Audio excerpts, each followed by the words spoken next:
Now, this is the Financial Times. This is part three of the Khudila TV channel being broadcast online only. And this is the piece in the Financial Times that we have briefly discussed earlier, the unmaking of India. Now, this is a heading that should have been put to many pieces by Fleet Street papers, including the Financial Times or Financial Crimes.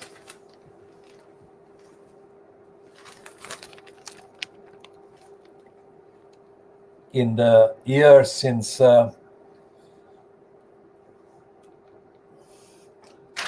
Narendra Modi got into the position of Prime Minister in India.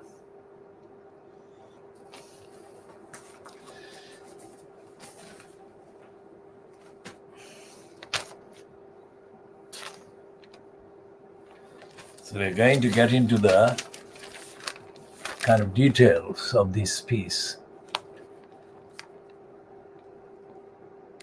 Now, why the Financial Times and others in Fleet Street should have put this headline or similar in relation to Narendra Modi destroying India. Now, this is, of course, a period when hundreds of thousands of Indians are infected and are sick and are dying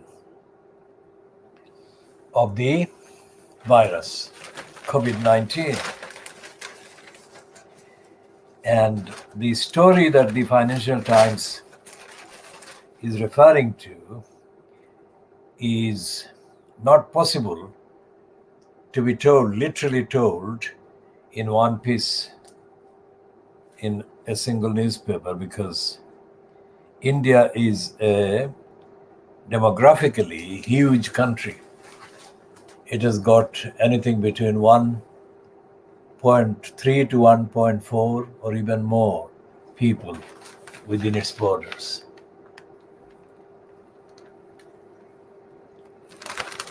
But apart from that, or in addition to that, India under Modi has been violating human rights daily. Human rights of millions of people, hundreds of millions of people. And the Financial Times has not put that fact anywhere near this headline, nearly similar to this headline. Now, why is that important? Because if Modi's regime has been allowed to do the things that it has been doing against the human rights of hundreds of millions of people in India,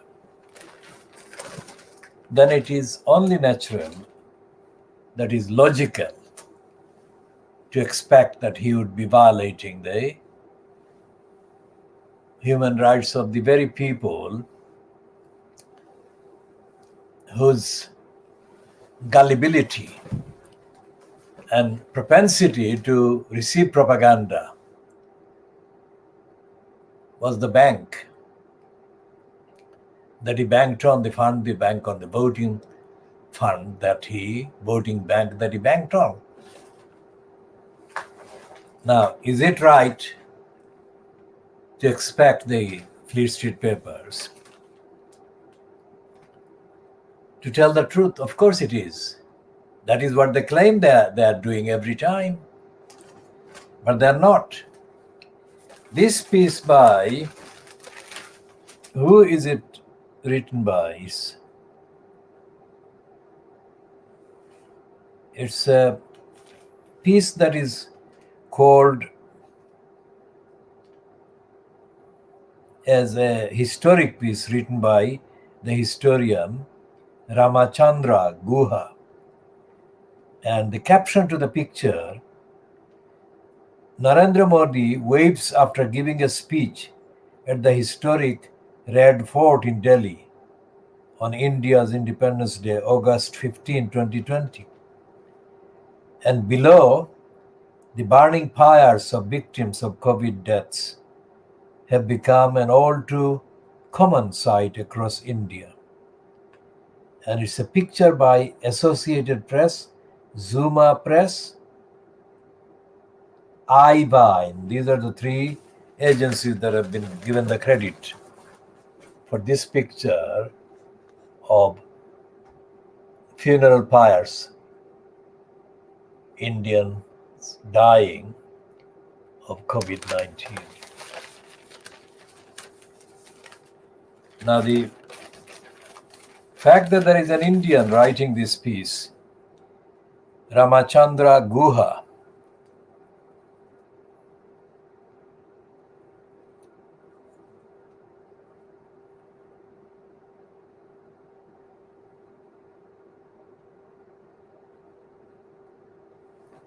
and this piece actually starts with a quotation from a plaque which says, "Inauguration of Boris Johnson's Stadium, London, on February 24, 2021, by Her Majesty Elizabeth II. England is due to host the next Football World Cup, and in preparation for this most prestigious of sporting events, the stadium in Wembley has undergone a makeover.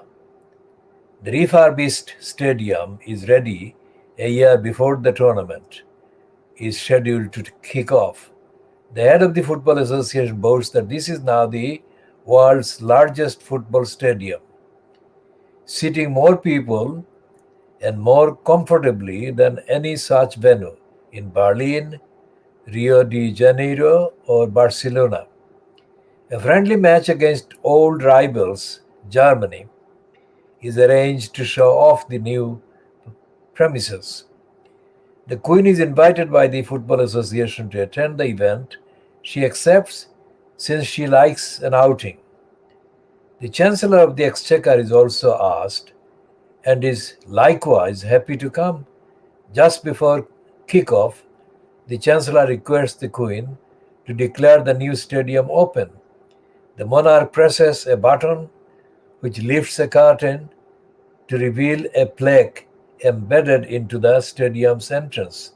The plaque reads, "Inauguration of the Boris Johnson Stadium, London, on February 24, 2021, by Her Majesty Elizabeth II." Now, that is, of course, not true because there is no Boris Johnson Stadium. What this historian is doing is giving a taste of life under Modi in India for the Indians. This tale is, of course, made up, even though we know Boris Johnson to be publicity hungry and ever flirting with controversy. But change the names, the city, and the sport, and what seems farcical and fantastical turns out to be entirely true. On February 24th this year, Narendra Modi Cricket Stadium was inaugurated in the city of Ahmedabad, just before a test match between India and England. The honors were done by Ramnath Kovind, the President of the Republic, whose role is defined by the Indian Constitution, is closely modelled on the British monarchs, except that the post is not hereditary.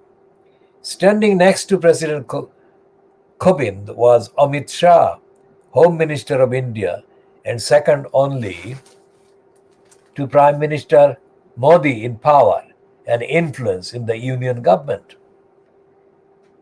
By having a sports stadium named after himself within his lifetime, Modi put himself in the worst possible company, including Kim Il Sung and Saddam Hussein.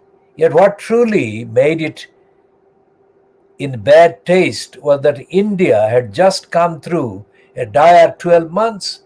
Although the COVID 19 pandemic had not yet caused as much loss of life as in Europe and North America, the economy lay in ruins. Gross domestic product contracted by 23.9% between April and June 2020. By some estimates, more than 100 million people had lost their jobs. That is what Ramachandra Guha, the Indian historian, is saying. Admittedly, the COVID curve had flattened in the final months of 2020, with cases and deaths coming down quite substantially. Still, with all that India needed to do to rebuild its economy and restore its ever fragile social fabric, was this really the time for its prime minister to so extravagantly allow a public massaging of his ego? As I write this, safe and thus far fever free in my home in southern India, my country has become the new epicenter of the virus. Anxious messages pour in from friends overseas as they read of how every day India sets a world record for the most cases recorded in the previous 24 hours. These are official figures issued by a government notoriously economical with the truth. One CNN report cited an expert who suggested deaths are underreported by a factor of between 2 and 5, meaning we may have already had 1 million COVID related deaths instead of the roughly 200,000 reported so far. And with the surge predicted to continue at least till the end of May, the magnitude of the disaster is almost impossible to contemplate. So, this is the first time any such views about India are being expressed anywhere in Fleet Street.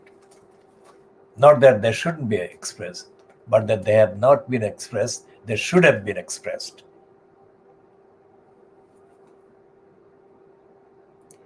As stories of oxygen shortages and photos of burning funeral pyres are carried across the world, the culpability of the Modi government becomes ever clearer. From the time the first reports of the virus emerged, our Prime Minister has consistently ignored the danger signs, while focusing on building his own personal brand and image. Like other populists, Modi has been skeptical of experts' advice, saying he much prefers hard work to Harvard. Now that he is sick. We shall be reading more of that piece and continuing the diagnosis. We have been saying this ever since we started commenting on Narendra Modi the liar. Now he's killing Indians. 1 million plus Indians, according to the Financial Times, have been murdered by the policies of Narendra Modi.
So this is the Financial Times is saying, and he goes on to say, this piece is worth reading because it is very rare.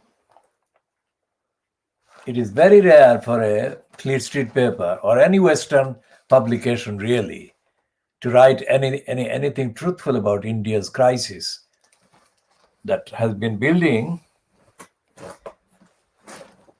over the last 74 calendar years.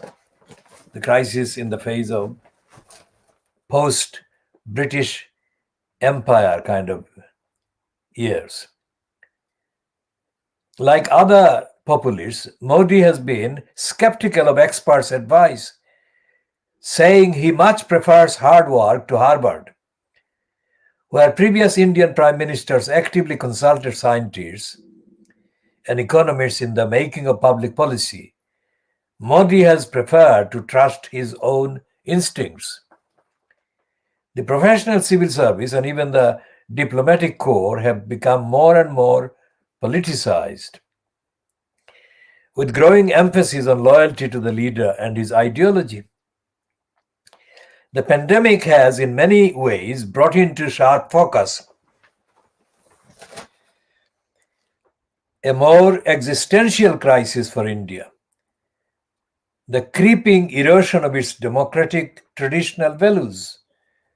Now, existential crisis is something that we'll be discussing more about in the later parts of this edition. Let me take you back to February 2020. This is the historian Ramachandra Guha is saying. Exactly a year before the inauguration of the Narendra Modi Stadium, when the Prime Minister Narendra Modi visited Ahmedabad in the company of the then US President Donald Trump, the virus was making its presence known. But the leaders of the world's richest and largest democracies were unconcerned. Modi wanted praise from Trump, and Trump wanted Modi to get Indian Americans to vote for him in the 2020 presidential election. In Ahmedabad, which is in Gujarat, the two populist demagogues made a show of respect towards Mahatma Gandhi. Notice that, show of respect towards Mahatma Gandhi, visiting his ashram on the banks of the Sabarmati River. Then Modi took Trump to New Delhi, where, while they chatted and feasted, riots broke out in India's capital, in which Muslims suffered disproportionately. This is something that Fleet Street has covered up until now. Muslims are the factor that they don't want to talk about. Muslims in India, that is. Throughout February 2020, Modi's attention were devoted to planning the visit of his friend from America. Throughout much of March, Modi and his Bharatiya Janata Party were focused on bringing down a government ruled by the Congress Party in the state of Madhya Pradesh, offering inducements to legislators to defect. It was open bribery, corruption, crime. On 11th of March, the World Health Organization declared COVID-19 a pandemic. The death toll was rising alarmingly in Europe. While now belatedly aware of the virus, Modi still wanted to wait to have the state of Madhya Pradesh in his hands. On 23rd of March, a BJP government was sworn in the state, that is Madhya Pradesh. The Prime Minister said he would address the nation the following evening. What might he say? Ever since he had announced in November 2016 that 500 and 1000 rupee notes amounting to 86% of the value of currency in circulation would be rendered unusable in 4 hours' time, the Prime Minister's every speech had been awaited with a degree of nervous trepidation. When speaking to public rallies, while canvassing votes for himself or his party. Modi works in the polemical mode, loudly mocking his rivals in an ever-increasing cascade of insults. When speaking on television as Prime Minister, Modi adopts a gentler, paternal tone. He speaks softly, offering himself to his fellow citizens. The sting is generally at the end, and so it was on the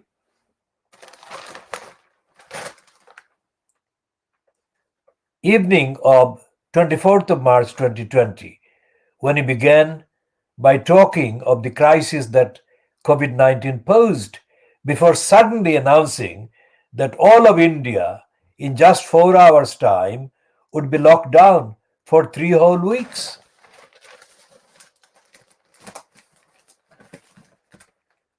With their jobs taken away from them at one fell swoop, and no buses or trains running anymore, tens of thousands of workers began to walk back to their villages. Photographs of poor Indians walking with their belongings on their head and of their being stopped and brutalized by the police went viral. Several commentators remarked on the chilling similarities between these images and those of refugees during the partition of India. For our Prime Minister, COVID-19's arrival in India became a further opportunity to reinforce the cult of personality.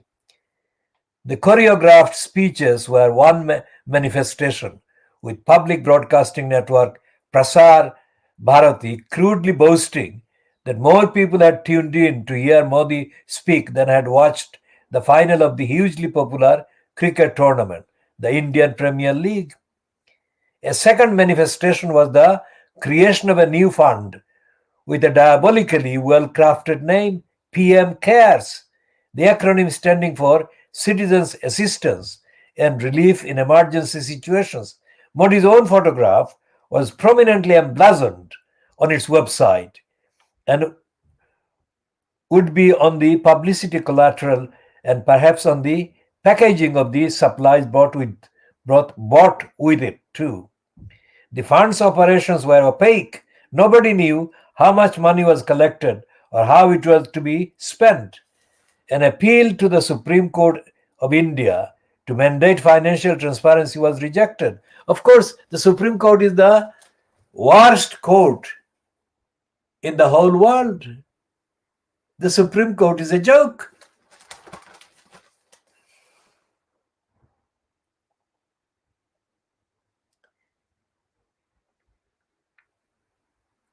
As 2020 progressed, a sense of complacency set in about the pandemic itself, not merely in government but among the public at large. Before going on anymore, all of this we have said, and more clearly, we have said that Narendra Modi has been murdering Indians. That is what we have been saying, and that is the fact.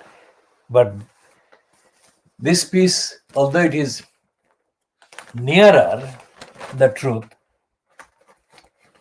than any of the previous pieces, either in the Financial Times or in any other fleet sheet papers has been, it is nowhere near as accurate as we have been saying it.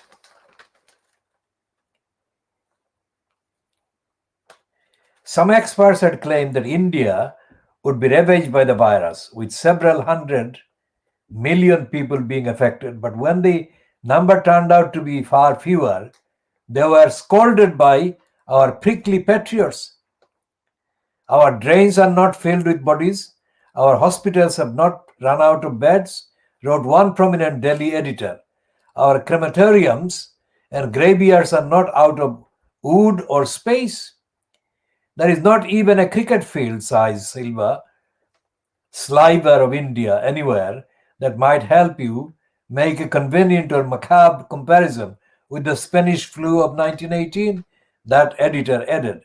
That good news, or absence of expected bad news, is the truth that so many in the international community and also within India seem unable to handle. That is an absolute lie by that editor. So let's see what else he said. The unmaking of India.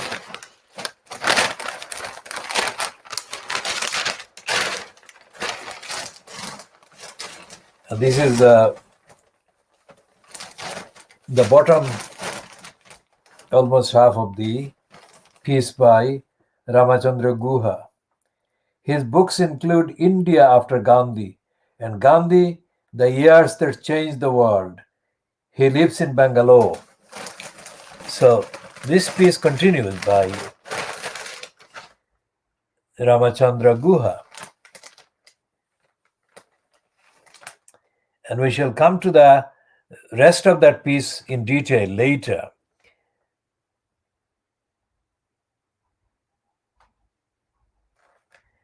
And it says a crucial thing. Modi's ideology of Hindu majoritarianism is widely shared by voters, particularly in the north. From cricket to COVID, no sphere of human life has escaped our eagle-eyed Prime Minister. Although India was slow off the mark in vaccinating its population, its program will be unique in one respect. Each certificate of vaccination carries a portrait of Narendra Modi. One Indian posted a photo of his certificate with the sarcastic line, "Sir, Modi ji knows what to do, when to do, how to do." Another commentator was more brutal, tweeting, "Just as there is a photo of Modi on the vaccine certificate, there should be a photo of Modi on the death certificate of those killed by COVID." Absolutely. This is what I said before I read that Modi has been murdering Indians. Grim and even ghoulish, this statement may yet serve as an appropriate epitaph for the reign of Narendra Modi. Now, this is absolutely correct. So, what we are looking at is a rare piece in the Financial Times about India, and it is titled, it is published in the piece in the supplement Life and Arts of the Financial Times, which has got, this is the unmaking of India. Now this guy, Modi, is very corrupt. He has always been corrupt and a criminal, always. And his career has been a criminal career, criminal, murderous career. Now we did note this one.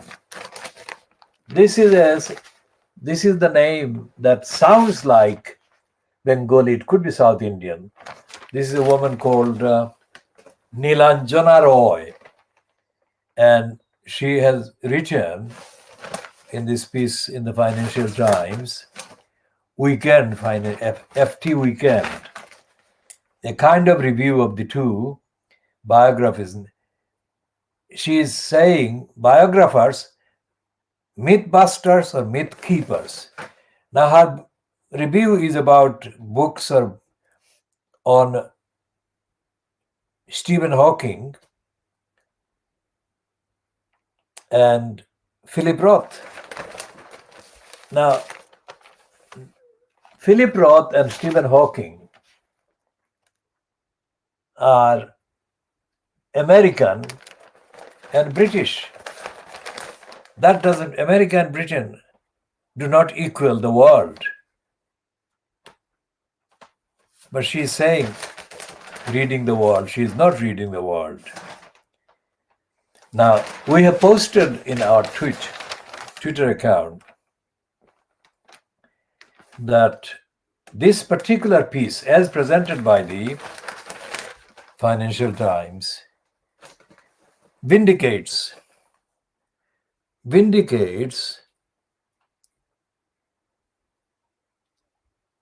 Thomas Babington Macaulay.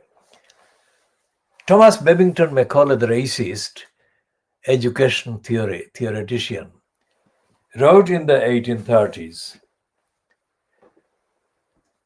that Indians at that time, under the British occupation, would look brown on the outside, but English on the inside. And let's find what actually Macaulay said.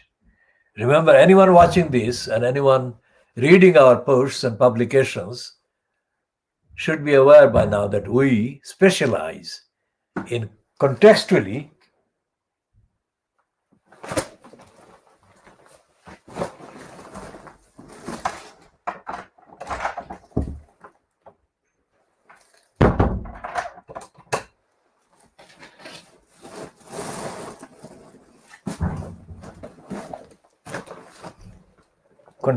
referring to Thomas Babington Macaulay.